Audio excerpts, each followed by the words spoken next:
Okay, our second study in after a guilty verdict and imprisonment is by Dooley. Now, when prisoners are found guilty in a court, it's hard to have sympathy for them and to think of their situation.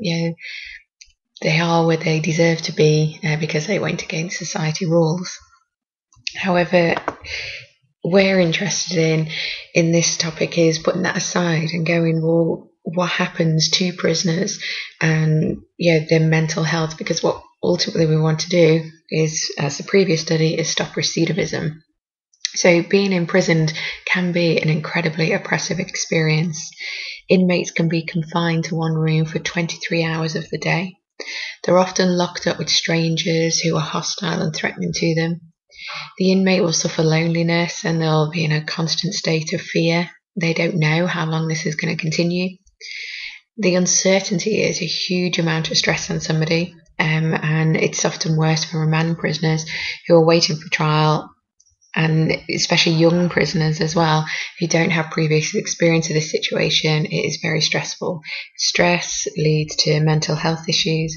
A lot of these prisoners have already got existing mental health issues, addiction to alcohol and drugs. So for the individual going in, it is a massively stressful experience. Now, the sort of reports we look at, 92 deaths in British prisons and 100 cases of attempted suicide that were resuscitated were recorded in 2007, and this is an increase of 40% from previous years. 41 of the 92 deaths were young offenders on remand, so this sort of points out this is a significant amount of people compared to general public committing suicide deaths. Now, Dooley described one case study within her content analysis of what she called consciously self-inflicted injuries. Now, consciously self-inflicted injuries can cause death. These aren't recorded as suicides. These are recorded as death by misadventure. Now, the prisoner that she highlighted being convicted of manslaughter in 1977 and received a 6-year sentence. Apparently being depressed for weeks before killing and felt intense guilt after killing, which increased with his parole hearing. He tried to hang himself but was rescued. He was seen weekly by a visiting psychiatrist to whom he explained he would rather be dead than endure the suffering of a tortured conscience. Weeks later, he succeeded in hanging himself from a coat hook in his cell.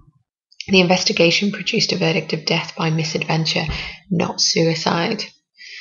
Okay, so this is one of the case studies that really got Dooley interested in investigating deaths in prison. Because prison deaths don't always get categorised as suicide, Dooley set out to research all unnatural deaths in prisons in England and Wales from 72 to 87. In this period, there were 442 unnatural deaths. 300 were classed as suicide, and these were compared with the deaths that were not classified as suicide, including 52 which were the consciously self-inflicted group. She carried out her content analysis, so sat in an office reading books, pulling information, looking for recurring factors in the data. Now, the data included things like inmates' background details, previous offences and previous periods in custody, and statements from prison staff and other inmates after the death, so detailed reports, quantitative and qualitative data from a content analysis. Now, the suicides that were showing a trend more likely to happen to prisoners on remand. The deaths classed as consciously self-inflicted were more likely to be female prisoners and typically happened at night.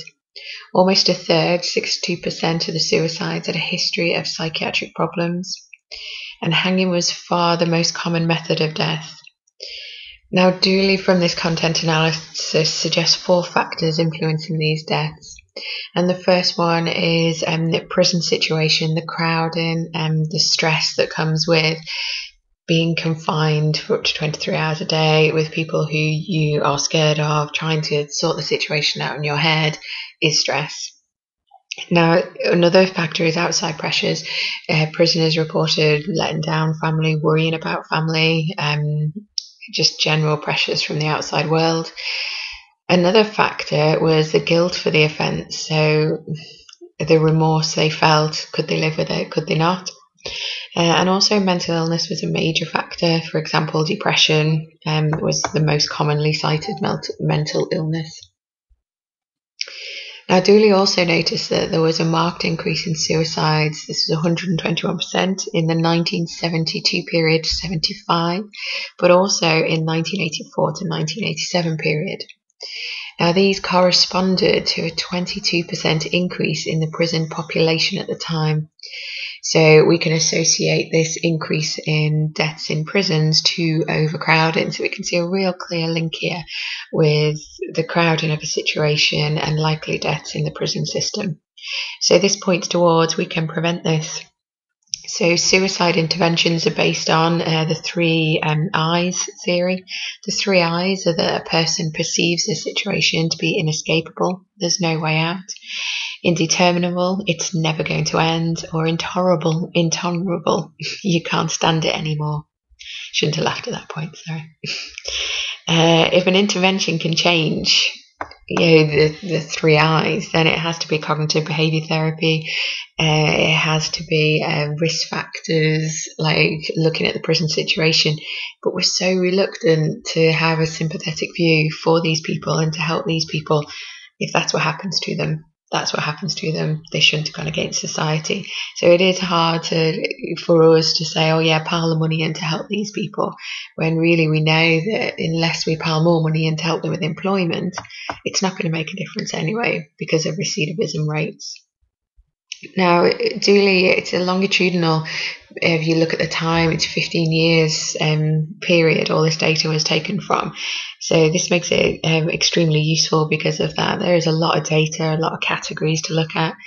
Noticing both the quantitative and the qualitative data, and it links very much with a lot of other studies that look at crowding. So you can take any of the individual, sort of the crowd and the family worries, the guilt, the depression, and we can link it to other studies within our A2 course and other studies in general.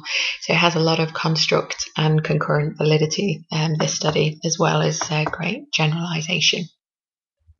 Okay, so that's the Dooley study. So remember, it's a content analysis taken over 15 years.